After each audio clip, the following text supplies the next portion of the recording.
प्रेम से बोलो जय श्री कृष्ण।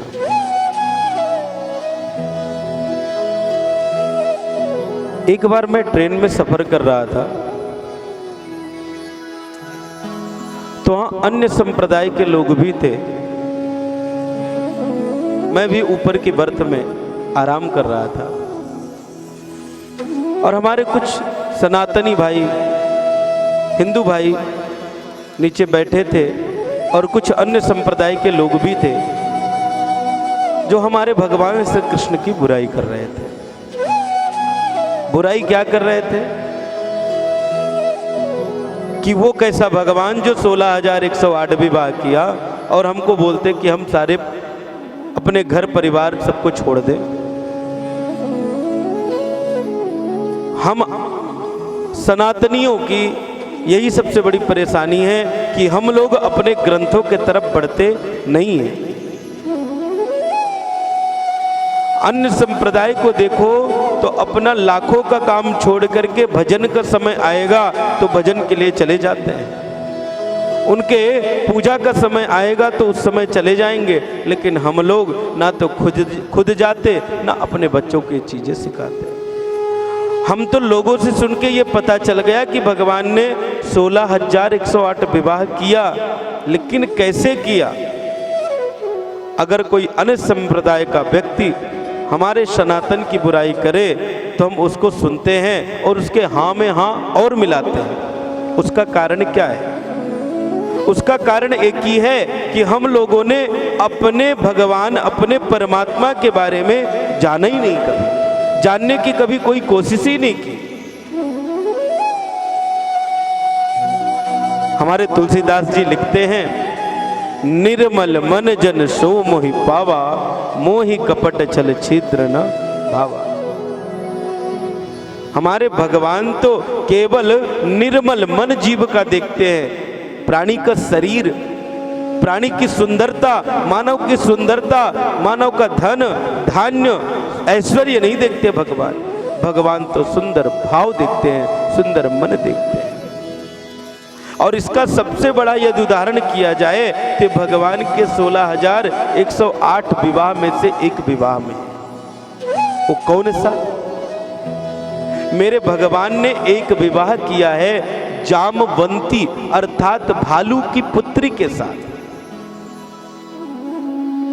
अच्छा बताओ आप लोग, यदि भगवान मेरा गोविंद व्यक्ति के सौंदर्य को देखता, यदि सुंदरता को देखता, तो कभी एक पशु की पुत्री अर्थात भालू की पुत्री के साथ कभी विवाह करता? नहीं। ये जानना हम सबको परम आवश्यक है कि भगवान ने जो विवाह किया वो क्यों किया, उसका करने का कारण क्या था। मेरे गोविंद ने पहले के राजाओं का विवाह 2, 4, 6, 8, 10, 11 होते थे और मेरे परमात्मा भी द्वारिकाधीश रहे, इसलिए उनको भी 8 विवाह करने का अधिकार था। लेकिन वो 8 विवाह भगवान ने कैसे किए, फिर 16,100 विवाह कैसे किए, वो जानना आपको परम आवश्यक है। मेरे मणि जी के साथ और दूसरा विवाह हुआ जामवंती के साथ। अच्छा, यही सबसे बड़ा जो दूसरा भगवान का विवाह है, यही मानव के जो धर्म से परे हैं, जो भगवान की बुराइयां करते हैं कि भगवान ने विवाह क्यों किया 16,108, वो तो कामी पुरुष हैं, उनको ये सबसे बड़ा उदाहरण है। अरे भगवान तो स्वयं संसार की रचना किया है, उसको संसार के संसारियों की सुंदरता से क्या मतलब।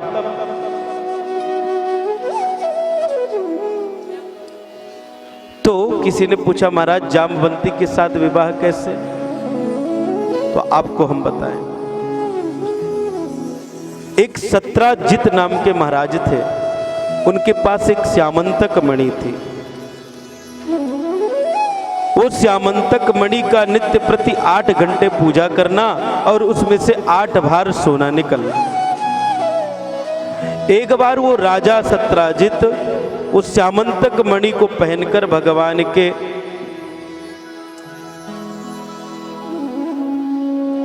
द्वारिकाधीश के राज्य में पधारे।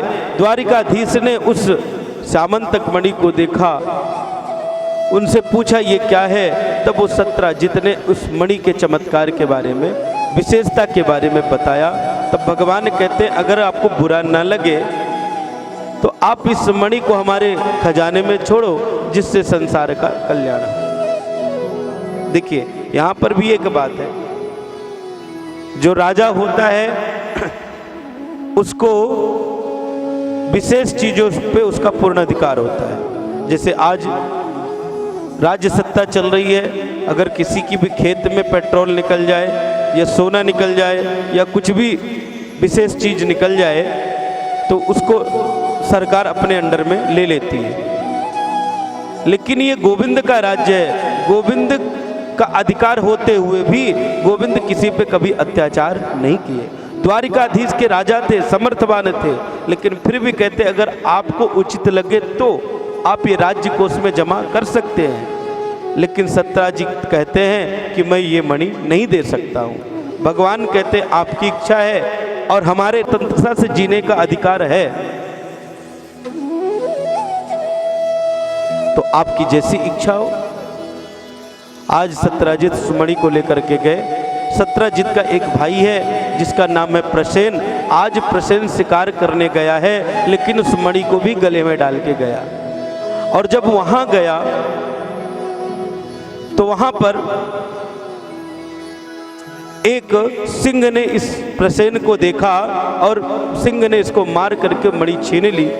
और जैसे सिंह कुछ दूर में जाता है तो सिंह को एक रीछ ने मार दिया और रीछ ने मार करके उस मणि को लेकर के चला गया। रीछ अर्थात भालू। अब ये बात सब कब पता चली, जब आगे सत्राजित ने 1-2 दिन हुआ इसके भाई का पता ना चला, तो इस सत्राजित ने क्या सोचा कि हो सकता है मेरा भाई मणि लेकर के गया और गोविंद को मैंने मणि नहीं दिया, तो गोविंद ने मणि की लालच में आकर के मेरे भाई को मार दिया और मणि छीन लिया। पूरे गांव में, पूरे राज्य में इस प्रकार से लोगों से कानाफूसी चलने लगी। ये बात जब मेरे गोविंद को पता चली तो गोविंद ने गर्गाचार्य जी को बुलाया और उनसे सारी बात पता चली।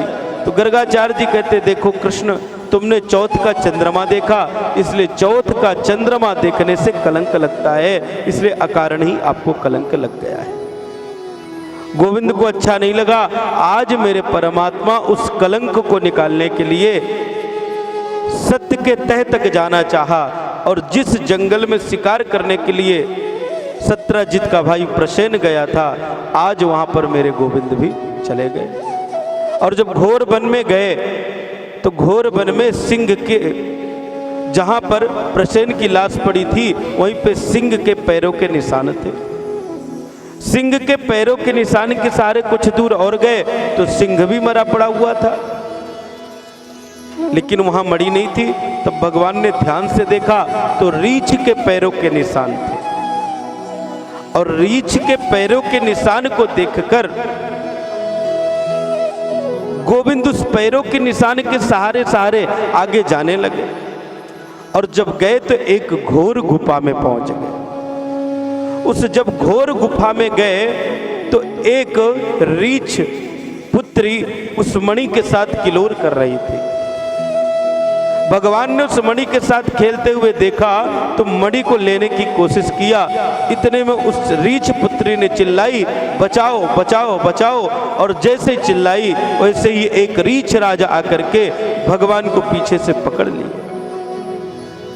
भगवान के साथ घोर युद्ध चला महाराज। कहते हैं 18 दिनों तक मल युद्ध चला है। और इस जैसे रीछ पुत्री ने चिल्लाया तो रीछ राज आकर उस भगवान से युद्ध करना शुरू कर दिए। और कहते हैं कई दिनों तक, 18 दिनों तक घोर युद्ध चला। उन 18 दिनों के घोर युद्ध में रीछ राज की नस नस ढीली हो गई। रीछ राज जी कहते बस बस प्रभु, मैं पहचान गया, आप हमारे स्वामी के अलावा दूसरे कोई नहीं हो सकते। तुरंत भगवान के चरणों में बंधन किया। संतों ने प्रश्न किया, प्रभु ये सब क्या, कौन सी लीला है?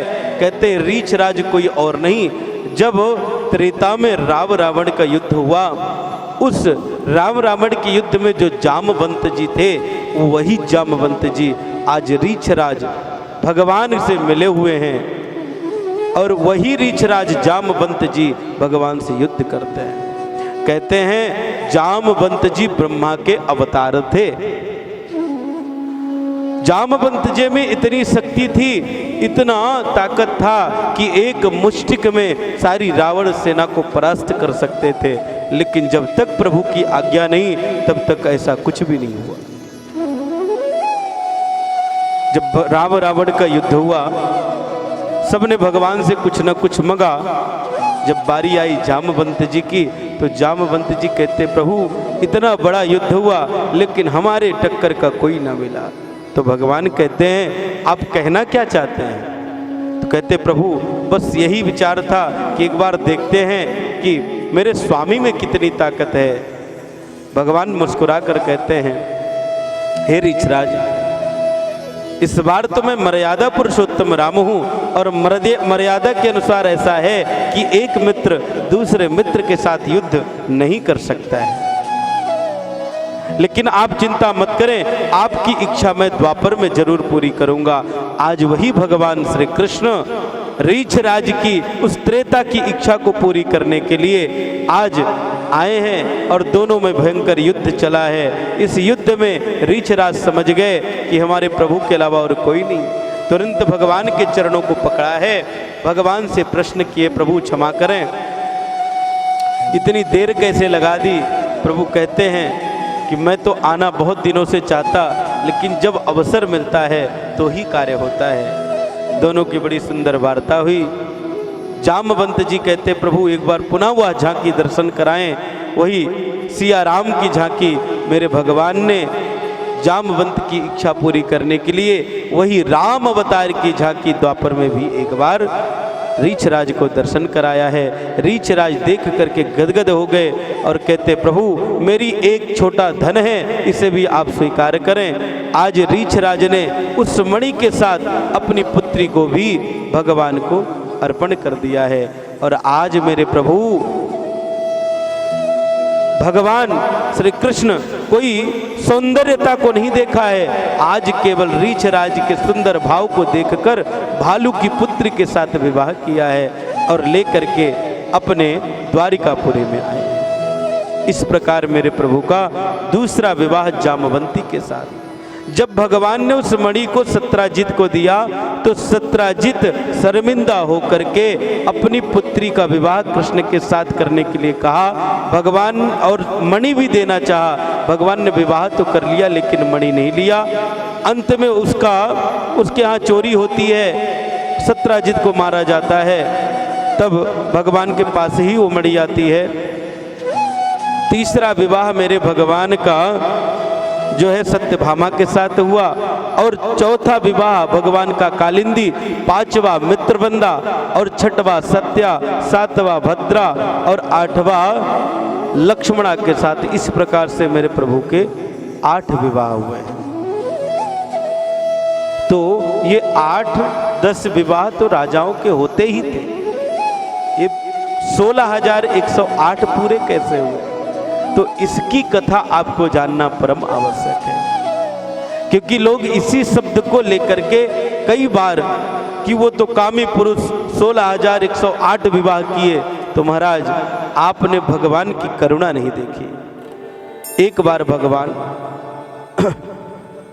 एक भौमासुर से युद्ध किए, उस भौमासुर को युद्ध में परास्त किए, और जब उसके राज्य में गए तो 16,100 रानियों को उसने बंदी बनाया था।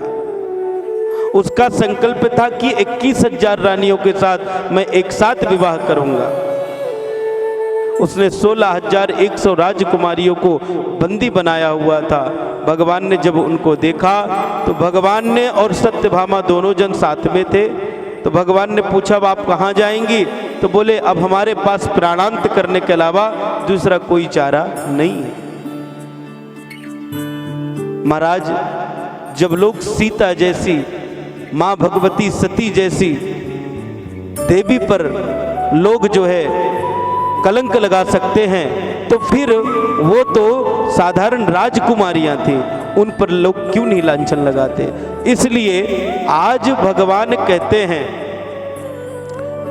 कि तुम प्राणांत मत करो, कुछ और तुमको कोई जरूर वर्णित करेगा। बोले प्रभु, इस संसार में लोग बोलने वाले बहुत हैं लेकिन अपनाने वाले कोई नहीं। तब सत्यभामा जी कहती है, प्रभु आप तो समर्थवान हैं, समर्थ को नहीं दोष गोसाई। वैसे तो सारा संसार आपका ही पत्नी है, आपके ही इससे चल रहा है। पत्नी का अर्थ क्या होता है, पति का मतलब क्या होता है, पहले तो आप ये समझें। पत्नी जिसका जो पालन करे उसी का वो पति होता है, अर्थात भगवान नारायण ही, गोविंद ही संसार का पालन करता है, इसलिए हम सारे जगत के लोग उनकी पत्नी हैं। तो हे प्रभु, सारा जगत आपकी पत्नी है, लेकिन इनकी अगर प्राण रक्षा करना है तो आप गंधर्व रीति से इनसे विवाह करें। भगवान कहते हैं इनसे पूछ लो। राजकुमारियां कहती हैं कि ऐसा किसका सौभाग्य होगा जो आप जैसा पति मिले।